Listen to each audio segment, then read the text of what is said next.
조금 다른 영역으로 이렇게 좀 넘어가 보도록 하겠습니다. 저희가 이제 운동복지관이 꼭 표절만 함께 한 건 아니었습니다. 예, 디지털 헬스케어를 활용한 인질기능 향상이라는 주제로 주식회사 하이의 김호영 이사님 나오셔가지고 디지털 헬스케어 부분에 있어서의 좀 더 다른 영역의 새로운 지식들을 전달해 주시도록 하겠습니다. 감사합니다.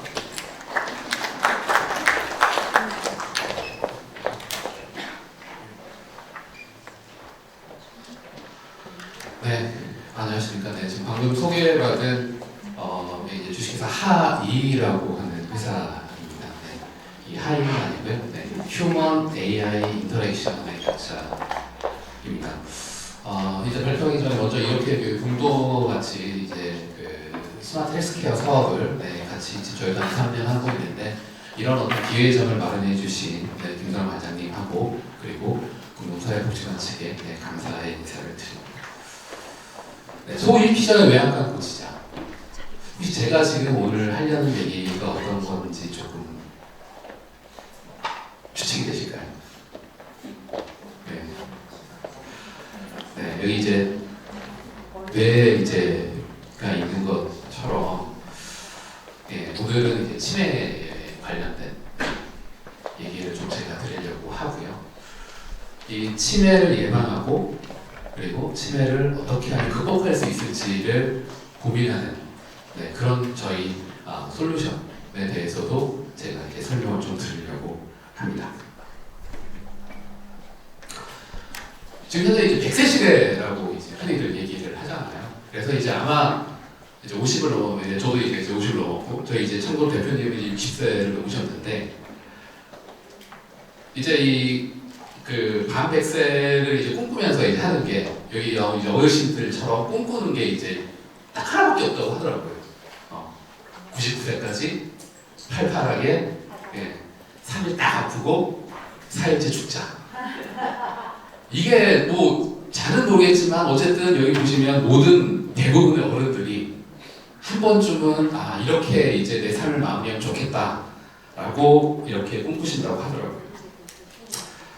근데 이제 우리의 이제 그 삶은 그리 넉넉하지가 않습니다.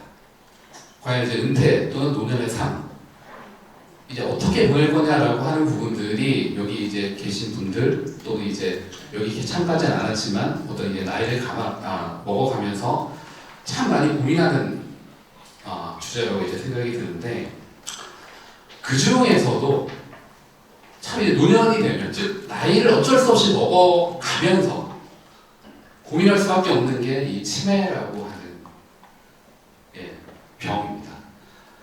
저희 생활 깊숙이 지금 현재 침투되어 있고 그리고 여기 이제 보시는 것처럼 65세 이상 노인 10명 중에 1명은 치매라고 하는 게 공식적인 데이터고요. 근데 더 이제 심각한 건 뭐냐면 이제 시간이 가면 갈수록 이 비율이 점점 더 높아지고 있다라고 하는 게 조금 안 좋은 상황이기는 합니다.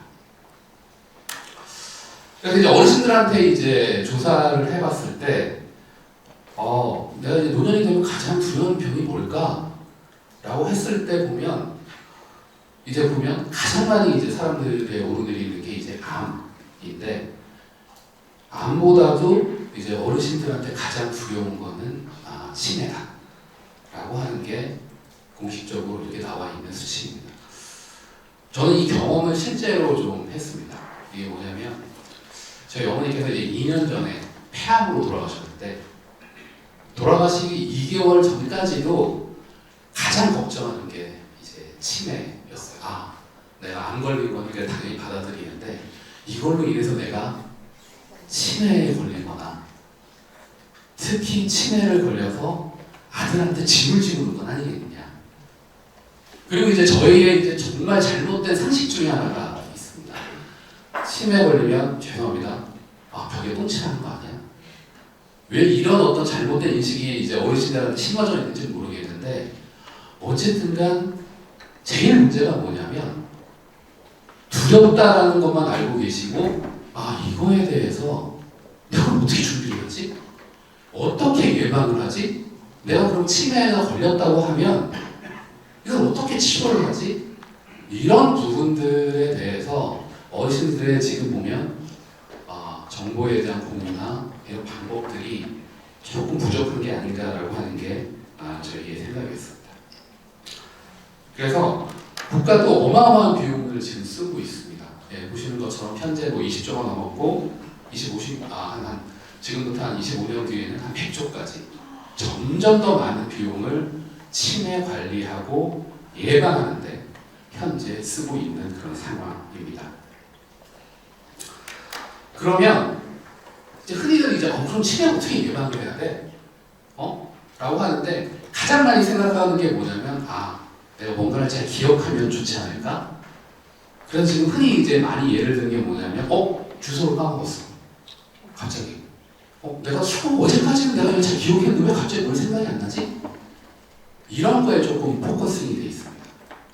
근데 이제 이게 지금 보면 DSM-5라고 해서 흔히 말해서 병원에 가서 내가 치매 진단을 받거나 하게 되면 이 5가지 영역에 대해서 검사를 하게 됩니다. 그래서 이 5가지 영역 중에 하나가 문제가 생기면 그 다음부터는 다 이제 4가지 영역이 영향을 받게 됩니다. 그래서 전반적으로 이런 어떤 능력, 주의력, 지각운동, 집행능력 이런 것들이 다 조금 기능이 저하됐을 때 이제 저희가 치매라고 하는 것이고요. 그럼 이런 어떤 기능들을 이제는 그럼 어떻게 지금 저희가 평가를 하고 해왔느냐라고 하면 현재는 여기 보시는 것처럼 지필신경심리검사라고 하는 게 현재 이제 대부분 하고 있는 겁니다. 그러니까 예를 들어서 이제 흔히 뭐 치매안심센터 또 이제 병원에 가면 이제 여기 심리 상담사, 임상 심리 상담사분이 앉아서 흔히 이제 이런 걸 합니다. 앉아서 지필 검사라고 하는 걸 하고 그렇게 하는데 이제 디지털 시대가 되면 이거를 이제 디지털로 바꾸고 그리고 이제 관리까지 가능하게 하는 게 이제 저희가 추구하는 목표고 그리고 조만간 이게 좀 가능해질 거다라고 하는 말씀을 좀 드리고 싶습니다. 먼저 이제 두뇌 검사부터 제가 좀 설명을 좀 드리도록 하겠습니다. 보통 두뇌 검사라고 하는 거는 전문가들의 다양한 자문과 연구 결과를 바탕으로 해서 만들어졌습니다. 즉 아까도 말씀드렸던 것처럼 내가 기억력이 단순히 그냥 나빠진 거 이걸 가지고 치매라고 할 건지 아니면 기억력이 진짜 나빠졌는데 정말로 검사해보면 치매라고 이렇게 판단을 받을 건지 솔직히 일반인이 이거를 판단하는 것은 쉽지가 않습니다. 그렇기 때문에 이 검사라고 하는 부분을 제가 이제 조금 더 설명을 좀 드리도록 하겠습니다. 이게 현재의 기본적인 치매에 대한 검사 과정입니다. 그래서 아까 이제 말씀드렸던 이제 그냥 단순히 하는 게 아니라 내가 좀 이런 증상이 있어 라고 하면 이제 뭐 기초 이제 전화 상담을 좀 보통 1차적으로는 하게 되고 그래서 문제가 있는 것 같아요 어르신 그럼 한번 나와보세요. 그러면 이제 아까 말씀드렸던 선별 검진이라고 하는 거를 병원 또는 치매안심센터에 가면 무료로 받을 수가 있습니다. 그래서 1년에 한 번 정도는 여기 나와 있는 이 선별 검진이라고 하는 거를 받으실 수가 있는데 이것도 이제 10에서 한 20분 정도 걸립니다. 근데 여기서 약간 문제가 좀 있다 라고 하면 이제 병원에서 하는 이제 1차 정밀 검진이라는 거를 받게 됩니다.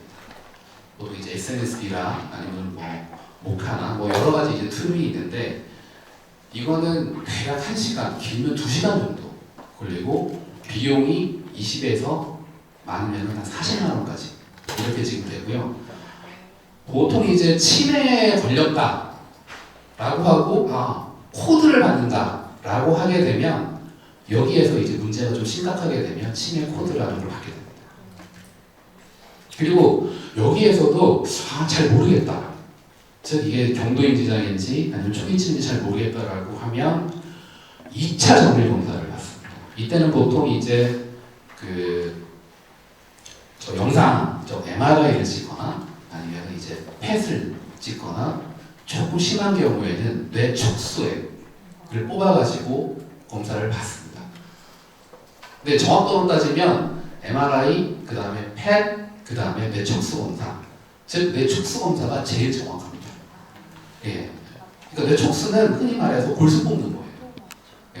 골수를 뽑아서 흔히 말하는 치매를 일으키는 베타 아밀로이드라고 하는 그 성분이 정말로 있는지 없는지를 검사를 하는 겁니다.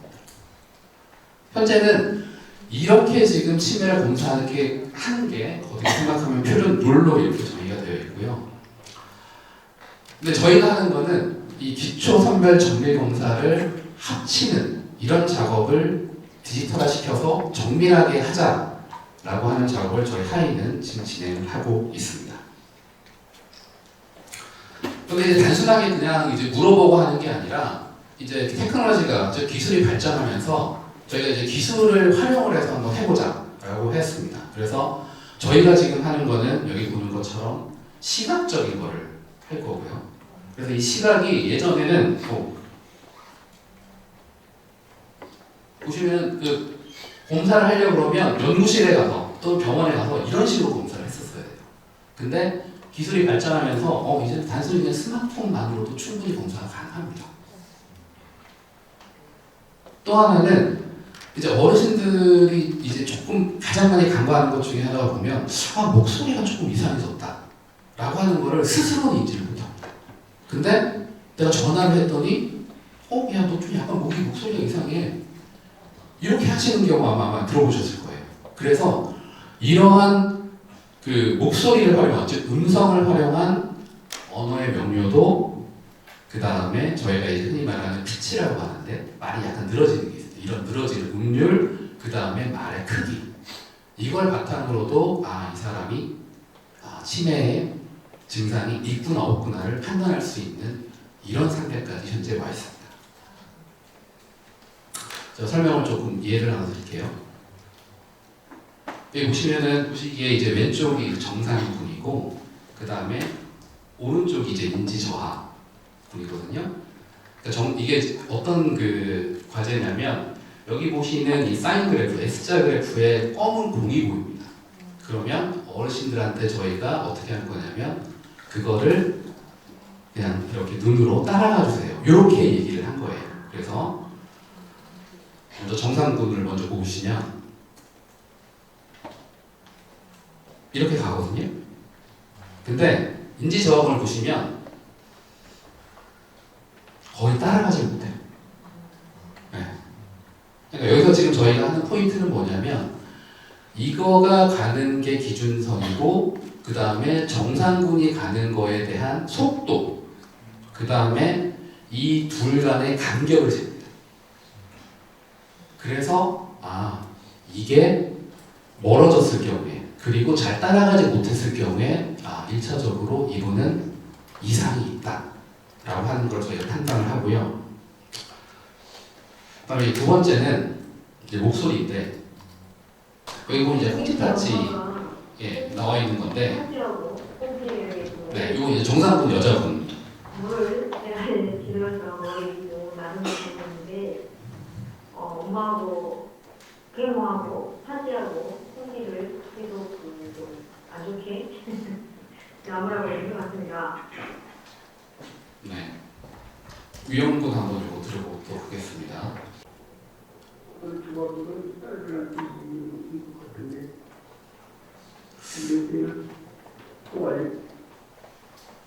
이제 차이를 좀 느끼는지 모르겠는데 이제 앞에 여자분 정상군은 발음도 정확하고 문장도 끊어 읽고 그리고 묘사의 단어나 그 다음에 문장의 길이가 상당히 두세 문장 이상인 걸 알 수 있어요. 그리고 두 번째는 어르신이긴 하지만 발음도 약간 뭉개지는 게 있고 그 다음에 문장의 끊어 읽음이 자연스럽지가 않습니다. 네. 그래서 이렇게 음성으로도 충분히 이분이 어느 정도의 위험이 있다라고 하는 것을 파악할 수 있고요.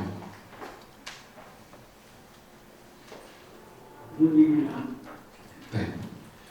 그리고 이제 두 번째는 그러면 이제 좋아. 그럼 진단이 됐으면 어떻게 훈련을 할 거냐, 어떻게 예방을 할 거냐라고 하는 것에 대해서 간략히 좀 말씀을 드리도록 하겠습니다.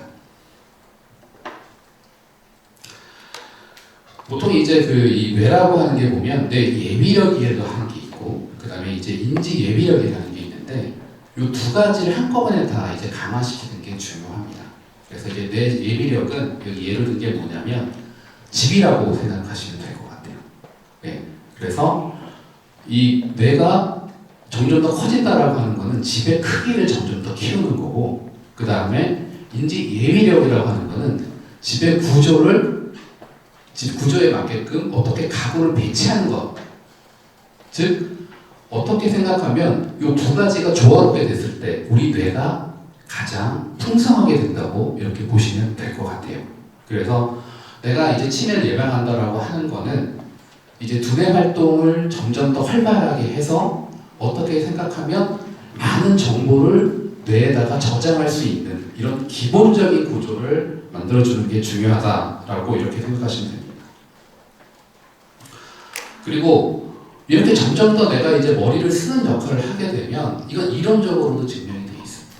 뇌 가소성 이론이라고 해서 뇌가 쓰면 쓸수록 뇌의 두뇌 상태는 점점 더 회복이 되고 그리고 좋아진다라고 하는 게 이렇게 이론적으로 이렇게 증명이 되어 있고요. 그리고 이런 것들을 이제 활용하는 데 있어서 뭐 저희가 이제 개발한 이런 어떤 뭐 디지털 헬스케어 도구를 쓰던, 그리고 아니면 요즘에 이제 최근에 알았습니다. 요즘에 어르신들이 학습지 구독을 다시 하신다고 들었어요. 네. 그래서 뭐 덧셈 뺄셈을 한다라든지 받아쓰기를 한다라든지 뭐 이런 것들을 하는데, 그런 활동을 지속적으로 이제 꾸준히 하는 게 좋다라고 하는 말씀을 드립니다. 그래서 보면 이제 이게 진짜 실제 예입니다. 알츠하이머 환자, 즉 치매 환자의 뇌는 되게 비어 있습니다. 그리고 정상인의 뇌는 보시는 것처럼 꽉 차 있는 걸 볼 수 있습니다. 그래서 저희가 이런 구체적으로 뭔가 지속적으로 이런 두뇌 활동을 하게 될 때 저희가 이런 정상적인 뇌를 가지고 9988하게 저희가 생을 마감할 수 있지 않을까 이렇게 생각합니다. 사례를 좀 말씀을 드릴게요. 실제로 이제 저희가 이건 궁동복지관에서 했던 그 사례고요. 저희가 이제 아까 그 이한 팀장님께서 말씀하셨던 세미톡이라고 하는 걸 가지고 저희가 이제 프로젝트성으로 진행을 했었었는데, 여기 보시면 실제 이제 인지 그러니까 그 기능이 어느 정도 좋아졌는지를 보시면 사전에 측정한 것과 사후의 점수를 비교를 해보면 실제로 이 정도 향상이 된 것을 확인을 할 수 있고, 그리고 가장 많은 어떤 그 저희의 이 그 사후 보면은 이게 저희가 이렇게 그 쌤이라고 하는 애들하고 같이 아까 이제 효돌도 얘기를 했지만 이렇게 상호 교감하면서 내가 뭔가를 하고 있다라고 하는 이 느낌이 가장 좋았다라고 하는 거를 저희가 알 수가 있었습니다. 그리고 아까도 말씀드렸던 것처럼 인지 기능을 잠시 하는 게 아니라 이런 어떤 디지털 헬스케어의 도구의 도움을 받으면서 규칙적으로 했었을 때 보면 이런 다양한 인지 기능의 향상도 부가적으로 따라온다라고 하는 사실을 저희가 확인할 수 있었습니다. 두 번째 사례인데요. 저희가 이거를 순천 쪽에서도 지금 진행을 했었습니다. 순천도 지금 보면 그 평균 연령이, 그러니까 순천 시민이요. 평균 연령이 거의 그 20% 정도가 60세에 육박하는 초고령 도시라고 지금 할 수 있는데요. 저희가 순천에서도 이런 그 쌤이랑 선생님들과 비슷한 기능을 저희가 한 20분 정도 대상으로 했었었고, 그래서 실제로 뭐 인지 저하자분하고 그 다음에 정상분하고 저희가 두 그룹으로 나눠서 저희가 시행을 했었습니다.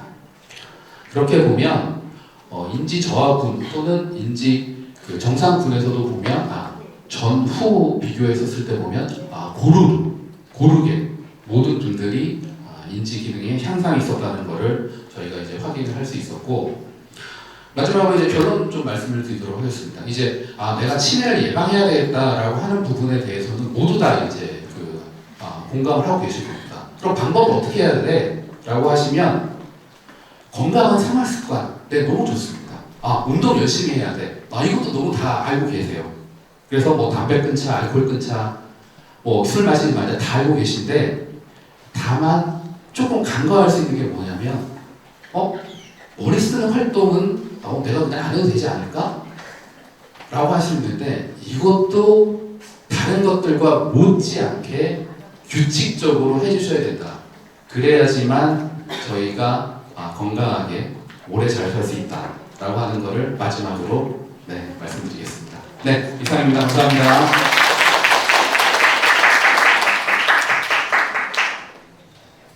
네. 김호 의사님께 다시 한번 큰 박수 부탁드리겠습니다. 저도 방금 발표 들으면서 새로운 것들에 대해서 굉장히 많이 알게 되었고요. 이렇게 세미톡 같은 경우도 저희가 직접 선생님들과 함께 해보면서 여러 가지 검증했던 부분들입니다.